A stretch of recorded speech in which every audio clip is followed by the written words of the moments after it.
Hello my dear students, आपको यहाँ पे बोर्ड में पिक्चर्स दिख रही है। आप बता सकते हैं इनके नाम? हाँ बिल्कुल, ये क्या है? किताब। ये क्या है? फूल। और ये क्या है?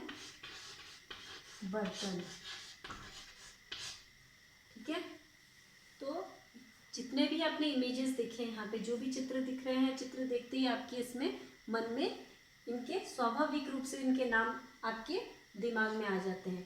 तो हर एक चीज़ के पर्टिकुलर नाम होते हैं, हर एक चीज़ का एक नाम होता है और जिसका कुछ अर्थ भी होता है। ठीक है, तो ये सब क्या है? सबके नाम हैं।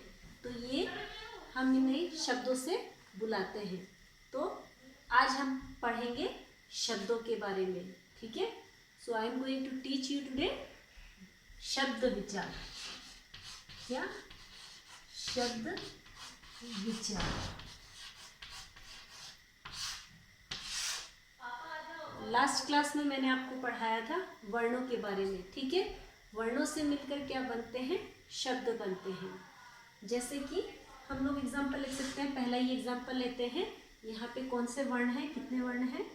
क में क प्लस ई प्लस त में आ और ब में अ।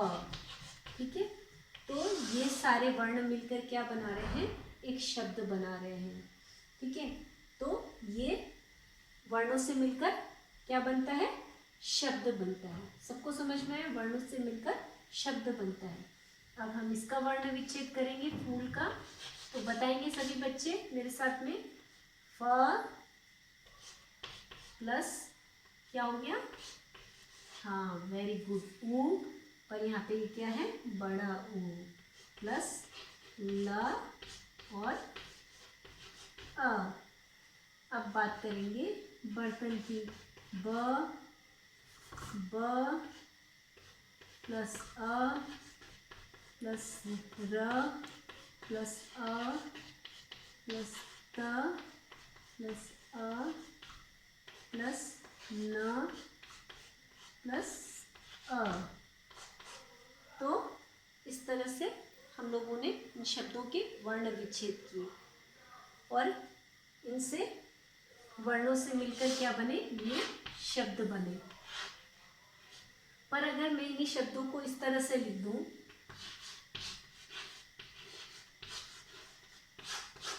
इसका कोई मतलब है?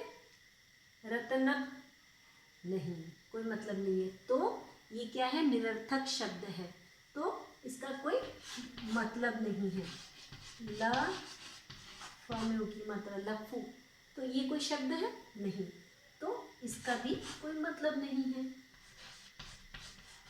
ताकीद, ये कोई शब्द है? नहीं, इसका भी कोई अर्थ नहीं है।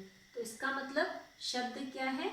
जो वर्णों से मिलकर एक वर्णों के निश्चित क्रम से, निश्चित क्रम मतलब पर्टिकुलर एक सीक्वेंस में होना पड़ेगा और जिसका कोई मतलब होना पड़ेगा, वर्णों से मिलकर शब्द बनते हैं।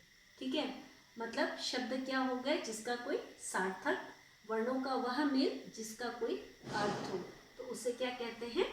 शब्द कहते हैं। समझ में आप लोगों को क्लियर? यहाँ तक। अब हम आगे बढ़ेंगे। अब शब्दों की कितने शब्द आए कहाँ से सबसे पहले तो। ठीक है, तो वो हम पढ़ेंगे और शब्दों के प्रकार पढ़ेंगे। सबसे पहले शब्दों के प्रकार।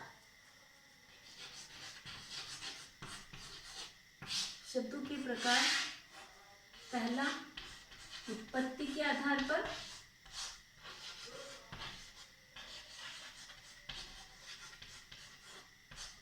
दूसरा है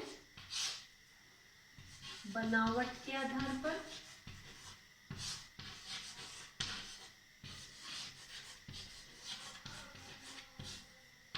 तीसरा है प्रयोग के आधार पर।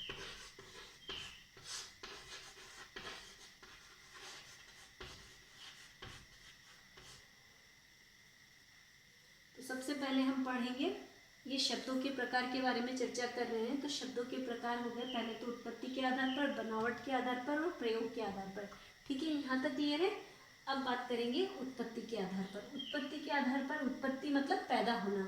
शब्द आए कहाँ से? ऐसे तो नहीं आए शब्द। पहले हम लोग के देश में संस्कृत भाषा चलती थी, तो ज़्यादातर जो शब्द संस्कृत के शब्दों को ऐसा का ऐसा हिंदी में जो प्रयोग किया जाता है उनको कहते हैं तत्सम शब्द। ठीक है, क्या शब्द? सब साथ में बोलेंगे, तत्सम। ठीक है, उसके बाद आते हैं इन शब्दों को में जब परिवर्तन आ जाता है, हिंदी रूप ले लेता है, उसको बोलते हैं तद्भव। तद्भव शब्द। ठीक है, उसके बाद आते हैं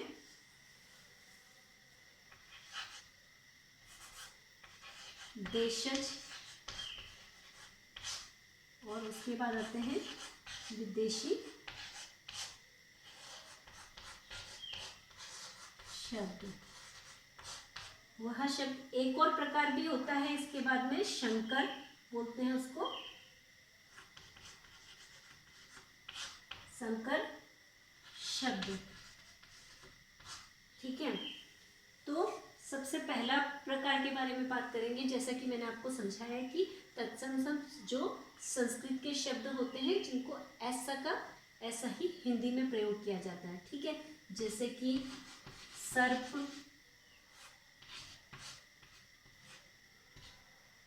ग्राम। ग्राम का मतलब होता है गांव। ठीक है, अब इसी का तद्भव रूप क्या है? सांप, गांव, ये इसके तद्भव रूप है। मतलब हिंदी में इसका रूपांतरण जिन शब्दों का हो गया, संस्कृत शब्दों का रूपांतरण हिंदी में हो गया, उन शब्दों को तद्भव शब्द कहते हैं। समझ में आया? फिर अब देशज शब्द, मतलब जो कि पर्टिकुलर हमारे कोई मतलब देश में ही बोले जाते हैं। जैसे कि पगड़ी, पगड़ी, धोती, खिचड़ी, ये सब हमारे देशज शब्द है। ठीक है, इसी तरह से विदेशी शब्द। विदेशी शब्द वह शब्द जिसमें विदेशी देशों का मतलब बाहर के देशों का प्रभाव हो। जैसे कि किसी शब्दों में अंग्रेजी का प्रभाव होता है, किसी में पुर्तगाली लैंग्वेज का, किसी में अरबी का, किसी में फारसी का, ये सब चीज़ों शब्दों का इफेक्ट होता है। उन शब्दों को विदेशी शब्द कहते हैं। जैसे कि ऑफिस, ऑफिस नहीं बोलेंगे, इसको बोलेंगे ऑफिस। इसको किस तरह से प्रोनाउंस करते हैं? आ भी नहीं, ओ भी नहीं, इसको प्रोनाउंस करते हैं ऑफिस। पूरा ओ भी नहीं बोलते हैं, पूरा आ भी नहीं बोलते हैं। तो ये ऑफिस होता है। ये कॉलेज, कॉलेज नहीं, कॉलेज। ठीक है, अब है नेक्स्ट संकर शब्द। संकर शब्द क्या हो गया? जो दो अलग अलग देशों का प्रभाव से एक शब्द बनता है। जैसे कि हम लोग बोलते हैं जनरली रेलगाड़ी, तो रेल तो क्या है? इंग्लिश शब्द है। ठीक है, और गाड़ी क्या है? हिंदी शब्द है। तो इंग्लिश और हिंदी दोनों का ही मेल हो गया, तो इसमें दोनों का संकर हो गया। तो दोनों जब दो अलग प्रजातियों का मिलन होता है उसको बोलते हैं संकर। तो ये संकर शब्द हो गए, जैसे कि रेल गाड़ी। अब बात करेंगे बनावट के आधार पर। चलिए पहले हम बात करते हैं प्रयोग के आधार पर। ठीक है, प्रयोग के आधार पर शब्द दो प्रकार के होते हैं। एक है विकारी शब्द। विकारी मीन्स जिसमें विकार हो, विकार पैदा हो। विकार मतलब परिवर्तन, कोई कुछ चेंजेस आना, बदलाव आना शब्द में, तो वो विकारी शब्द होते हैं। तब और अविकारी, जिसमें कोई परिवर्तन ना आए कभी भी, तो उस शब्दों के हम लोग एग्जाम्पल देखेंगे। विकारी शब्द क्या हो सकते हैं? जैसे कि क्रिया हो गई। क्रिया में क्या होता है? परिवर्तन आता है। वो किसके अनुसार आ जाता है परिवर्तन? उसका प्रभाव संज्ञा के ऊपर भी पड़ता है। संज्ञा के अकॉर्डिंग क्रिया में परिवर्तन आता है, और क्रिया के अकॉर्डिंग संज्ञा में परिवर्तन आता है। वचन अलग होने पर भी वो बदल जाते हैं। तो इस तरह के शब्द क्या कहलाते हैं? विकारी शब्द। तो इसकी क्या एग्जाम्पल है? क्रिया है,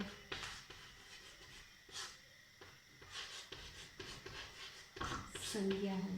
ठीक है, तो ये शब्द क्या है, विकारी शब्द, इनमें बदलाव होता है। ठीक है ना। अब ऐसे कौन से शब्द हैं जिसमें कोई परिवर्तन नहीं आता है, जैसे कि विस्मयादि बोधक चिन्ह। तो अरे वाह, ये कितना सुंदर स्कूल है, अरे वाह, अरे ये मैम तो बहुत अच्छा पढ़ा रही है। और जैसे छी, ऐसे भी कोई करता है क्या, इतना गंदा, उफ, ये सब क्या है, उफ, अरे, जो बहुत मतलब एक्सप्रेसिव होते हैं, उस तरह के जो शब्द होते हैं उनको बोलते हैं विस्मयादि बोधक शब्द। तो वो शब्द भी अविकारी में आते हैं, इनमें कोई परिवर्तन नहीं आता, चाहे वो पास्ट में हो, चाहे वो प्रेजेंट में हो, चाहे एक वचन में हो, चाहे बहुवचन में हो, चाहे वो सिंगुलर हो, चाहे वो स्त्रीलिंग में हो, चाहे पुल्लिंग में हो, कोई भी तरह के शब्द हो, उसमें कभी भी परिवर्तन नहीं आता। इसी प्रकार आपका क्रिया विशेषण, क्रिया विशेषण शब्द जो क्रिया की विशेषता बताता है, जैसे कि बूढ़ा, वह बूढ़ा व्यक्ति बहुत धीरे धीरे चल रहा है। ठीक है, मेरे बच्चे, जैसे आप लोग बहुत अच्छे से पढ़ रहे हैं, तो मैंने कहा कि बच्चे बहुत अच्छे से पढ़ रहे हैं, तो अच्छे से क्या है, कैसे पढ़ रहे हैं, अच्छे से, तो ये इसमें कोई परिवर्तन नहीं आएगा। ठीक है ना। तो ये है, ये सब शब्द क्या कहलाते हैं, क्रिया विशेषण। और इन क्रिया विशेषण भी क्या है, अविकारी शब्द, क्रिया विशेषण। इस क्रिया विशेषण अविकारी शब्दों के बारे में हम आगे विस्तार से पढ़ेंगे। इसका मैं एक अलग से वीडियो बनाऊंगी, तब आपको मैं इसको पूरा एक्सप्लेन करके समझाऊंगी, विकारी शब्द और अविकारी शब्दों के बारे में और अच्छे से डिटेल में आपको बताऊंगी। ठीक है, अभी हम शॉर्ट में पढ़ रहे हैं जस्ट उसके बारे में। क्रिया विशेषण हो गया, मैंने बताया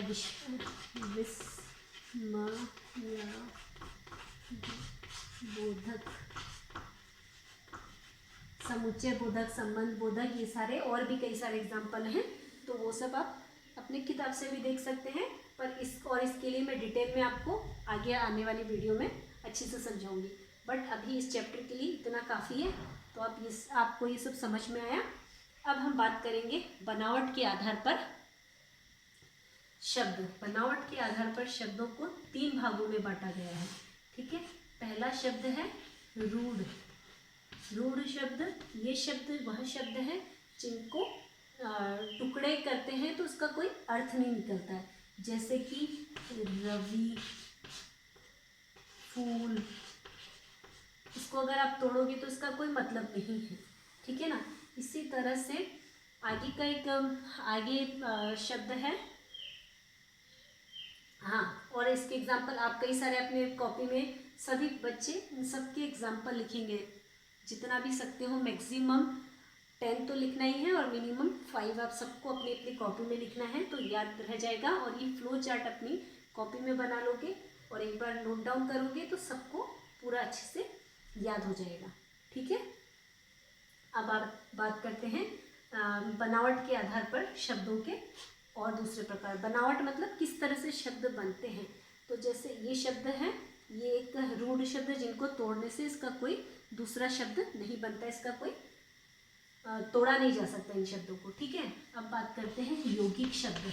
यौगिक मतलब जुड़ना। यौगिक का मतलब ही समझ में आ रहा है कि जुड़ना शब्द, जब 2 शब्द जुड़कर बनते हैं, 2 शब्द जब जुड़कर कोई शब्द बनाते हैं उसे यौगिक शब्द कहते हैं। और दोनों शब्दों को अगर अलग अलग किया जाए तो दोनों का ही मतलब होता है। जैसे कि इसका एग्जाम्पल लेते हैं हम लोग, सिंपल, आप कहाँ जाते हो पढ़ने के लिए, रोज कहाँ जाते हो, विद्यालय। ठीक है ना। तो इसका एग्जाम्पल लिया विद्यालय। अब इसको अगर आप तोड़ते हैं, इस शब्द का अगर विग्रह करते हैं तो क्या बनेगा, विद्या प्लस आलय। ठीक है, तो ये हो गए विद्यालय। ये सबको समझ में आया यहाँ तक। अब इसका थर्ड प्रकार है, जैसे रूढ़ शब्द, यौगिक शब्द। अब हम पढ़ेंगे योग रूढ़ शब्द। योग रूढ़ शब्द वह शब्द जिनके कि हम जिन शब्दों का कोई तीसरा ही मतलब निकलता है। दो शब्दों से मिलकर बनते हैं, योग और रूढ़ शब्द से मिलकर बनते हैं जिसका कुछ अलग ही अर्थ निकलता है। जैसे कि हम लोग उदाहरण लेते हैं, आजकल आप सभी रामायण देख रहे होंगे, तो वहाँ पे हैं कौन, दशानन। कौन है दशानन? सभी को पता है किसके हैं दशानन? आनंद मतलब मुख, तो दश आनन, तो दशानन किसके हैं? रावण के, तो दश आनन। इसको अगर विग्रह करते हैं तो किस तरह से लिखेंगे? 10 प्लस आनन, 10 मुखों वाला कौन है? रावण। ठीक है ना? तो इसका कुछ तीसरा ही अर्थ निकलता है। ऐसे शब्दों को योग रूढ़ शब्द कहते हैं। समझ में आया ये चैप्टर? तो कंप्लीट हो गया, ये टॉपिक पूरा कंप्लीट हो गया। एक बार फिर से क्विक रिवीजन कर लेते हैं। मैंने क्या बताया? शब्द किसे कहते हैं? शब्द उसे कहते हैं वर्णों के सार्थक मेल को शब्द कहते हैं।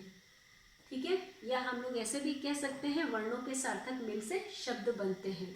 और शब्द के कितने प्रकार होते हैं? शब्दों के 3 प्रकार होते हैं। इसको 3 पार्ट में बांटा गया है, उत्पत्ति के आधार पर, बनावट के आधार पर और प्रयोग के आधार पर। उत्पत्ति के आधार पर मतलब किस तरह से शब्द आए, और बनावट के आधार पर मतलब किस तरह से शब्द बनते हैं। प्रयोग के आधार मतलब किस तरह से यूज़ किया जाता है, उस आधार पर इनको किस तरह से बांटा गया है। तो उत्पत्ति के आधार पर आपके बुक में, किसी किसी के बुक में 4 टाइप्स दिए हुए हैं और किसी के 5 भी दिए हुए हैं। तो ये मैंने डिटेल में ही आपको बताया है। तत्सम शब्द, तद्भव, देशज, विदेशी और संकर।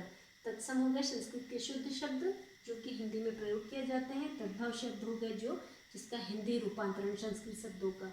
और देशज शब्द जो पर्टिकुलर मतलब हम लोग के देश में बोले जाने वाले शब्द। ठीक है? और विदेशी शब्द वो हो गए जिसमें कि बाहरी देशों का प्रभाव होता है। और संकर शब्द वो हो गए जो कि हमारे देशी शब्द और विदेशी शब्द दोनों का मिलकर बनते हैं, उनको शब्दों को संकर शब्द कहा जाता है। अब बनावट के आधार पर शब्दों को 3 भागों में बांटा गया है, रूढ़, यौगिक और योग रूढ़। रूढ़ शब्द वो हो गए जिनके कोई टुकड़े नहीं किए जा सकते। यौगिक हो गए जो 2 शब्दों से मिलकर बनते हैं और दोनों शब्दों को अगर तोड़ा जाए तो दोनों का ही कोई अर्थ निकलता है। योग रूढ़ शब्द में क्या होता है? 2 शब्दों से मिलकर बनता है और इसका कुछ अलग ही मीनिंग होता है। और प्रयोग के आधार पर शब्द क्या हो गए? विकारी शब्द और अविकारी शब्द। तो विकारी शब्द वो हो गए जिसमें परिवर्तन आता है, जिसमें विकार, शब्दों में विकार आ जाता है या परिवर्तन आते रहता है। डिपेंड करता है सेंटेंस के ऊपर, उसके अकॉर्डिंग में परिवर्तन आता है। ऐसे शब्दों को हम विकारी शब्द कहते हैं। उसके एग्जाम्पल हैं क्रिया, संज्ञा। ठीक है? और अविकारी शब्द हो गया क्रिया विशेषण और विस्मयादिबोधक शब्द, है ना, इस तरह की जिसमें कोई परिवर्तन नहीं आता है। जैसे व्यक्ति धीरे धीरे चल रहा है, मैम धीरे धीरे समझाती है, वह जोर जोर से, कुत्ता जोर जोर से भूख रहा है। ठीक है? ये सब क्या हो गया? क्रिया विशेषण। तो हमें हमेशा अच्छी बातें करनी चाहिए, हमें हमेशा सबकी मदद करनी चाहिए। तो हमेशा क्या हो गया? ये भी क्रिया विशेषण का ही एक एग्जाम्पल है। ठीक है? तो इस तरह के बहुत सारे एग्जाम्पल्स हैं जो आपको, ये फ्लो चार्ट तो बनाना ही है, साथ ही साथ आपको सबके एग्जाम्पल्स लिखने हैं ताकि आपको ये चैप्टर क्लियर हो जाए। अब इसके बाद हम आगे और डिटेल में पढ़ेंगे। ठीक है? तो ये चैप्टर ख़त्म हुआ। Thank you, bye bye, take care.